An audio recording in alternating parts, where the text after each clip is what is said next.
High, আমি এশা। আজকের ভিডিওতে আমি তোমাদের সাথে শেয়ার করছি আমার র্যান্ডম একটা রেডি হওয়া রুটিন। আশা করি তোমাদের ভালো লাগবে। কথা না বাড়িয়ে চলো স্টেপগুলো দেখা যাক। প্রথমে আমি ইউজ করছি প্লামের এই গ্রিন টি টোনারটা। এটা আমার স্কিনে ইনস্ট্যান্ট একটা রিফ্রেশিং ফিল দেয়। টোনারের পর স্কিনকে হাইড্রেট করা দরকার। আমি নিচ্ছি পন্ডসের এই সুপার লাইট জেল।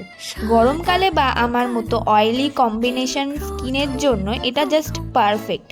এরপরেই আমি ইউজ করছি ডার্মাকো এর এই SPF 50 সানস্ক্রিনটা। এইটার সবচেয়ে ভালো দিক হলো এটা কোনো হোয়াইট কাস্ট ছাড়ে না আর স্কিনটাকে প্রোটেক্ট করে। আমি ভারী মেকআপ যেহেতু একদম পছন্দ করি না, শুধু এই মার্সের শেড নাম্বার 14 এই লিপস্টিকটা ইউজ করে নিচ্ছি। এটা ন্যাচারাল লুকের জন্য এই শেডটা আমার খুবই প্রিয়। তারপরেই একটা ঘড়ি পরে নিলাম। এরপর একটা বডি মিস্ট ইউজ করে নিচ্ছি। ঝটপট চুলটা একটু আঁচড়ে নিলাম। ব্যাস রেডি হয়ে গেলাম। ভিডিও কেমন লাগলো অবশ্যই কমেন্ট করে জানাও।